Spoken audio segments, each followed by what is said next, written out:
CCTV footage of a young man walking down a street. Police looking for missing person Owen Harding think this might be some of the last footage that they have of him. 16-year-old Owen had an argument with his mother and left their home heading down Hamsey Road towards Telscombe Cliffs View, and that's where we've lost track of him. And if you notice the date on that footage, this is right when the world changed. And part of that is actually what caused the fight between Owen and his mother.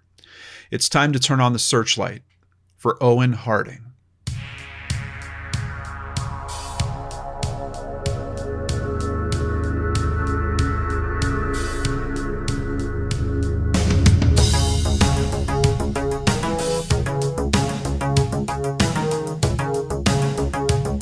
Welcome to another episode of Brainscratch Searchlight. I'm John Lorden. Thank you so much for spending some time with me here today and for caring about these cases like I do.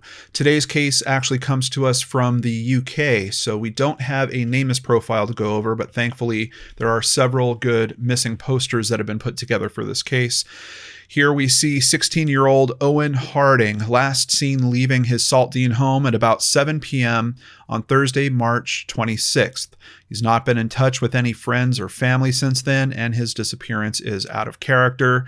He stands at 5 foot 9 inches tall. I'm actually seeing some varying reports on that. Other reports are saying 5 foot 11, even possibly as much as 6 feet. But the range we're looking for, somewhere between 5 foot 9 to 6 feet tall. They note he is of athletic build with short brown hair, normally wears white trainers, tracksuit trousers, and a dark hoodie. And of course, if this footage is accurate, we at least do get a bit of a clothing description. That man that was on the footage is actually an important part of the story that we're going to get to as well. But it does look like kind of gray sweatpants and a navy or dark blue sweatshirt with white shoes that are being worn in that footage. This is taking place in Saltdean. Saltdean is a coastal village in the city of Brighton and Hove. Saltdean is approximately 5 miles east of central Brighton. And of course, whenever we're looking into these missing persons cases, we get very concerned about water sources. We've got a giant water source that he's actually heading towards in this case. Saltdean is situated by the sea in a dean, which is Old English for dry valley, with the surrounding hills of the South Downs National Park forming a large central dip and valley. Let's go ahead and jump through some articles and see what we can learn here. We've had a few celebrities that have stepped up to actually try to help with this. This is the first. A TV star has expressed her concerns after her daughter's friend has gone missing during the coronavirus lockdown.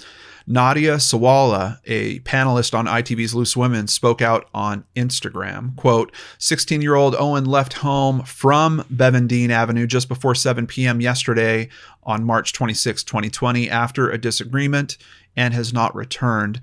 Owen's mom has told us that this is very out of character for him. He apparently does not have any charge on his phone. Obviously a big cause for concern when we have a missing person, a missing young person on top of that takes their phone with them. And I think from this, we can assume that they're not getting a signal from his phone. That doesn't necessarily mean that the phone's out of charge. I don't know if she's got some inside information where his mom noticed that the phone was out of charge before he actually left. But I think what we can get from that is his phone is certainly off network. There were concerns that he may have tried to travel to see his girlfriend in York, but there he has not arrived or made any contact. Now, what's interesting about that is his girlfriend does live quite a distance away, like about 280 miles away from him.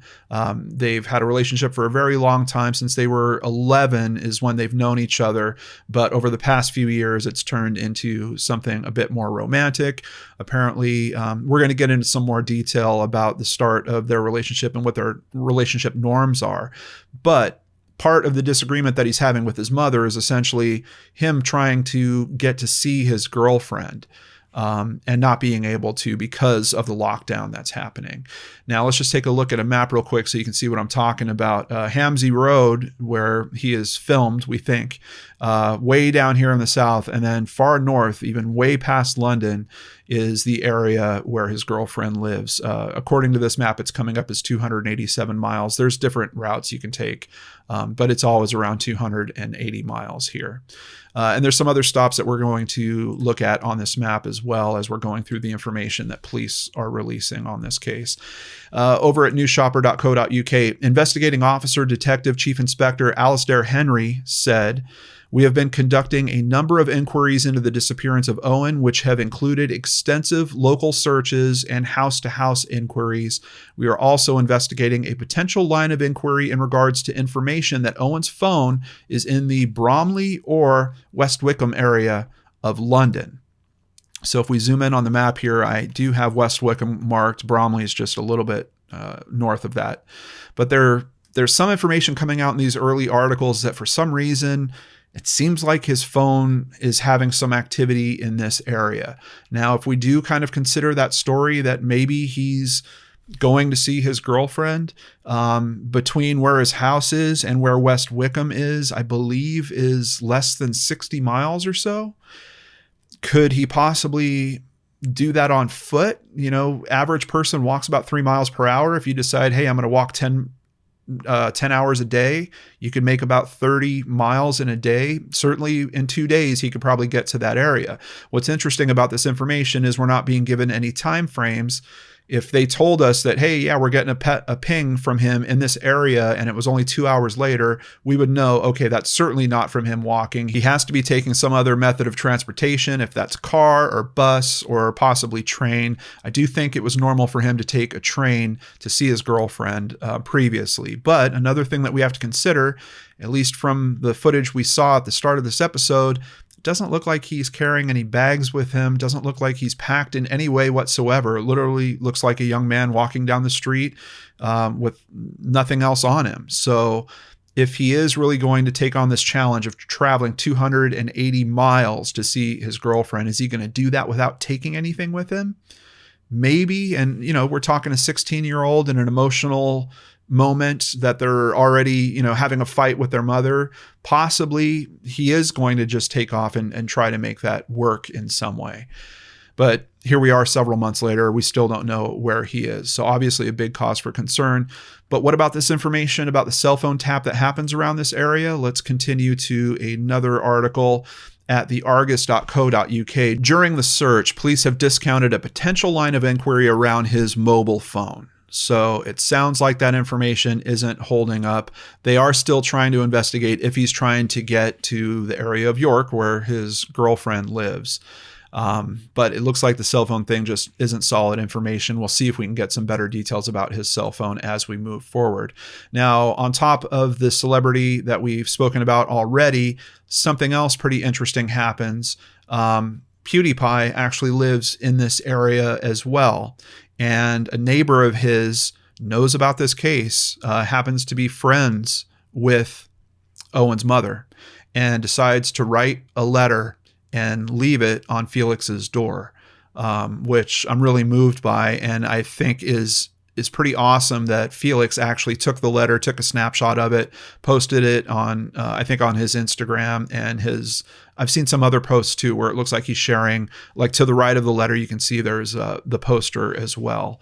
The letter makes a very strong point about what is going on during this time. And of course, that's that you've got the restrictions that are in place, and those are kind of impeding the public's ability to search. So there are, the letter notes, there are large police searches that are going on, but the family, they're kind of, and the friends, they have their hands tied in this situation in terms of getting out there and actually helping, at least initially. I'm seeing some other reports that seem to allude to the fact that things kind of loosen up and they are eventually able to get out there and do some searches. The letter also, of course, says that Owen is a fan of his, and they're just hoping that he might help, that PewDiePie might help get the word out about him. Now, I've run into other articles that are showing other CCTV images, we believe of Owen, once again. Looks to be matching the same clothing that we see in the first footage. He's walking in a different direction, so I'm assuming this is actually from a different camera. We get two other images here.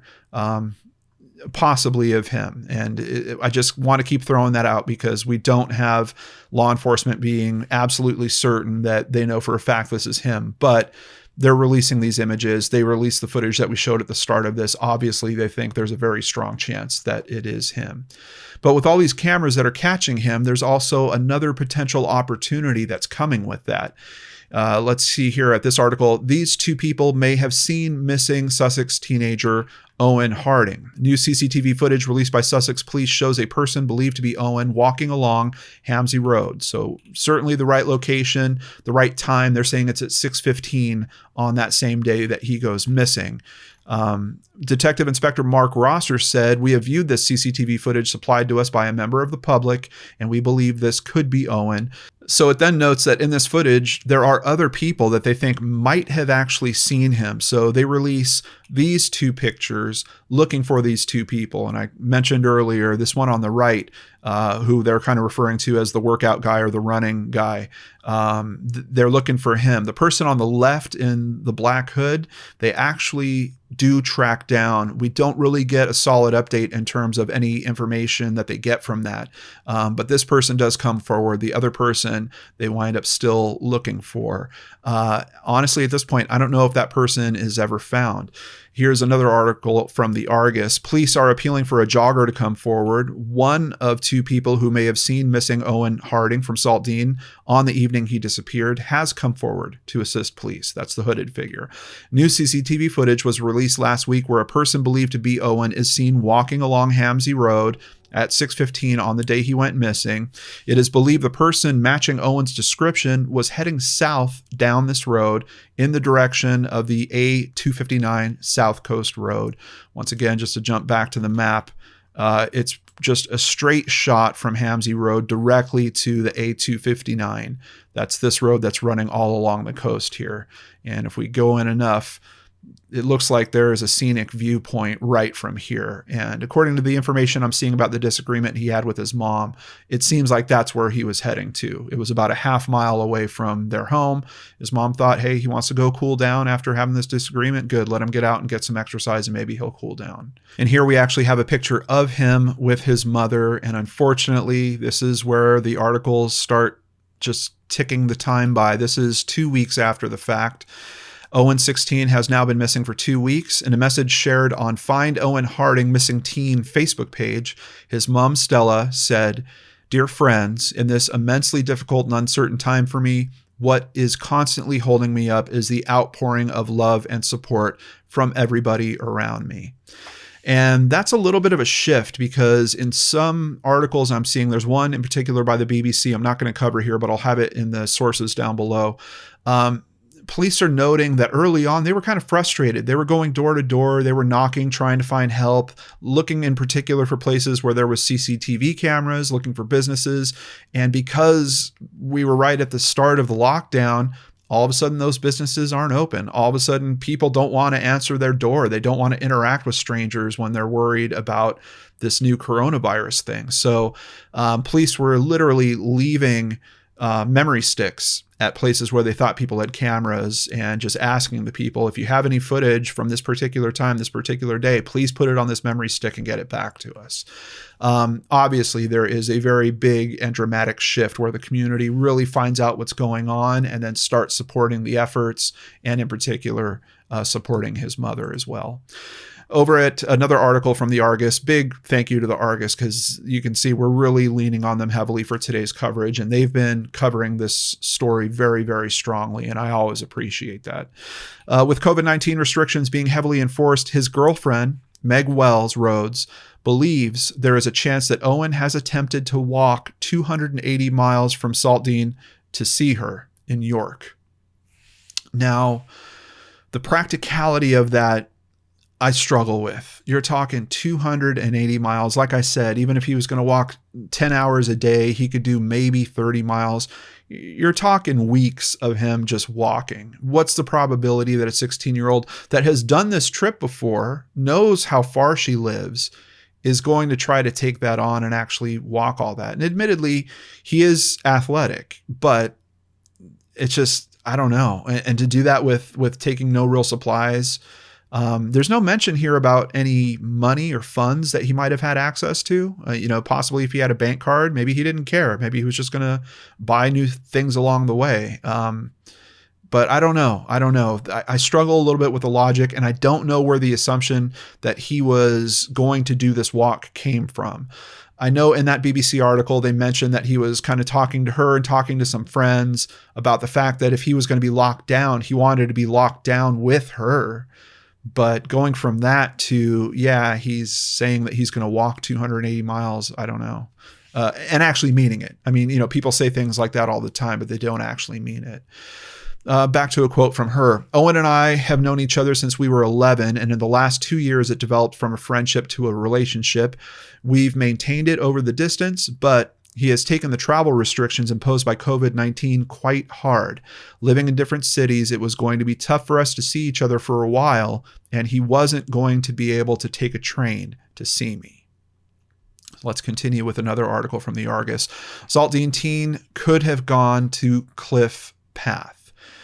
This is obviously something that I'm always concerned about because of how many cases we've looked into where a body of water winds up being where a missing person is found. And we have a body of water very close to where he lives. We have information that's saying he was actually expecting to go to around this body of water. He was going to the cliffs, essentially.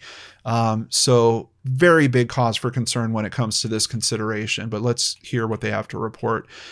He called Meg as he walked towards the cliffs, and they cheered each other up before he said he would watch the sunset. The BBC article also says that Meg was essentially having the same kind of conversation with her family. She was upset that she wasn't going to be able to see him as well.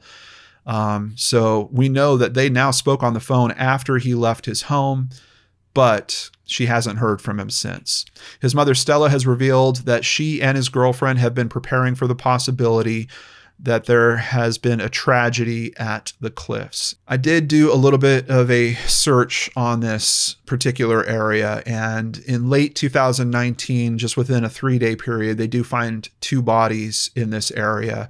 One of those, I believe, is presumed to be an accident as well. So certainly something you should be concerned about, just being in this area. But this is an area where he lived. You'd think that he'd be safe around these areas or understand the dangers of them.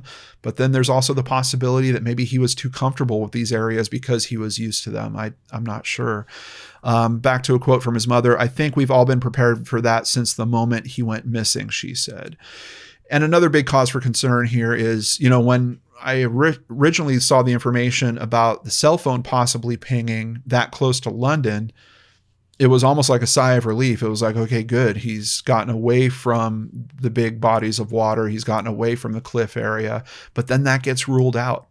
And the only CCTV that we hear about is actually from the street that was close to where he was living, between where he was living and the cliffs. So certainly a huge cause for concern with this case. It was low tide when he vanished. Oceanographer Dr. Simon Boxall from the University of Southampton, who was enlisted by Sussex police in the search, said that the conditions at the time would have carried a body out to sea. So obviously something we're very concerned about. I know police have put the word out basically with anyone that works in the ocean in that area to be on the lookout for any potential signs. Over at sussexexpress.co.uk, these 4 people may be able to help find missing Saltine teenager Owen Harding.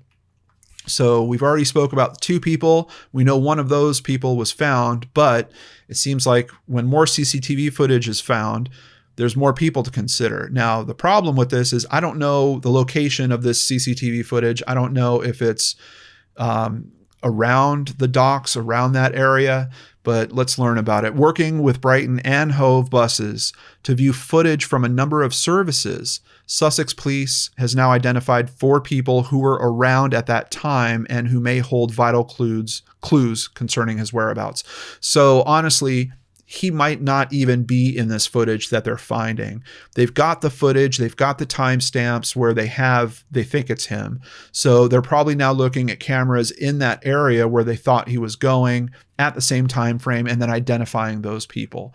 A spokesman for the force said a woman got off a bus at the top of Telscombe Tie and walked down the seaside pavement at 6:15 to 6:17. So certainly putting it in the time range of the earlier footage that we discussed.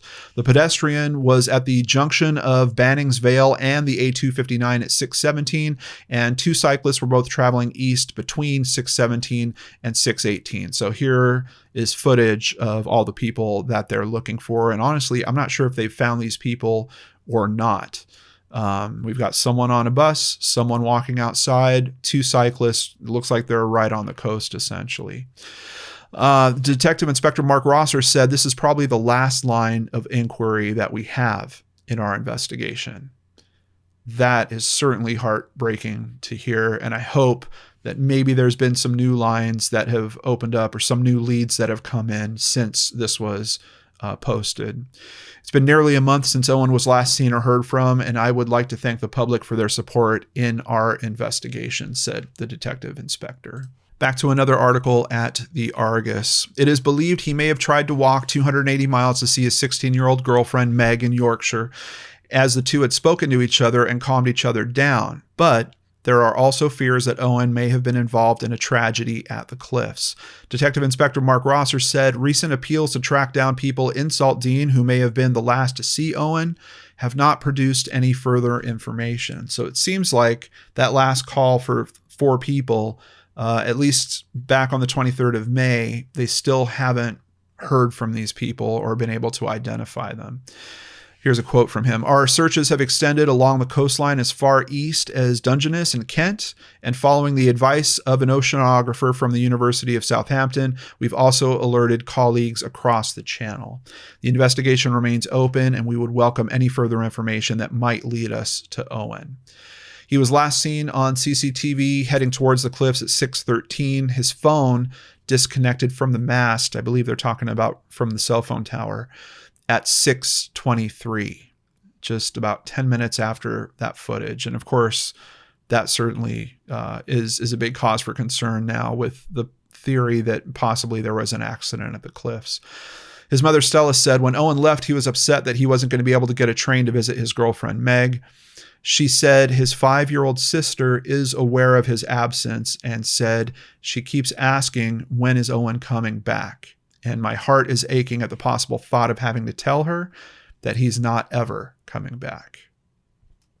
Certainly a terrible aspect to this case.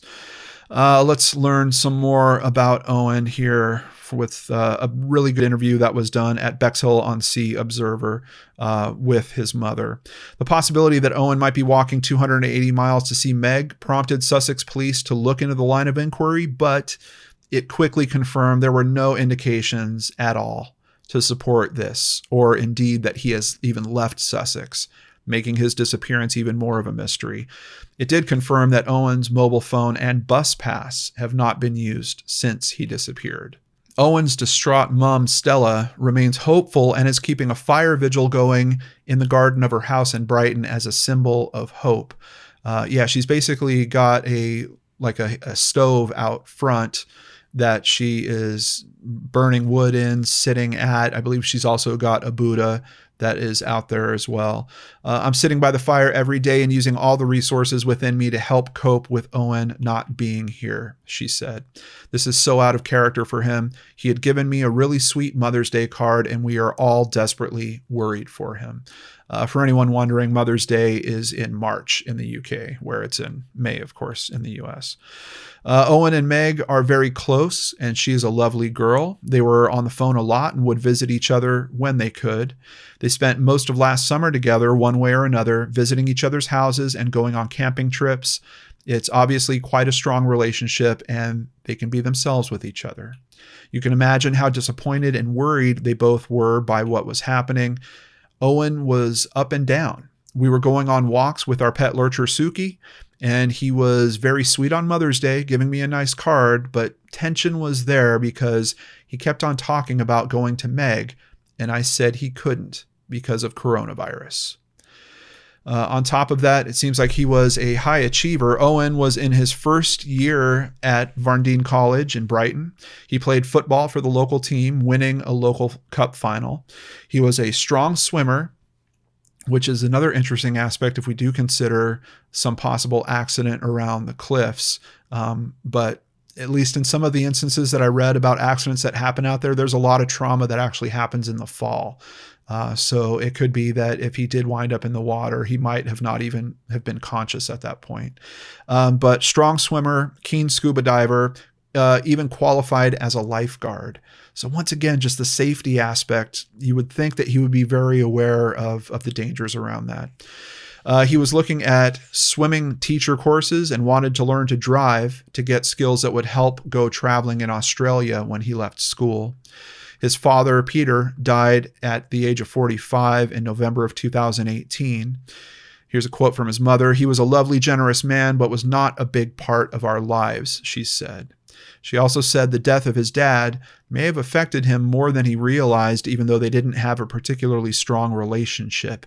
We don't know how much that was preying on his mind. Which I think is kind of opening up another possibility there, if maybe what had happened at the cliffs wasn't an accident, but I don't know. It seems like the information that we're getting from his girlfriend speaking to him, them talking about cheering each other up. I don't know how easy it could be to go from moments like that to literally just a few moments later deciding to not be alive anymore. I don't know if that's really a strong possibility in this case, but it seems like maybe it's a consideration with some of this information that his mom's sharing here.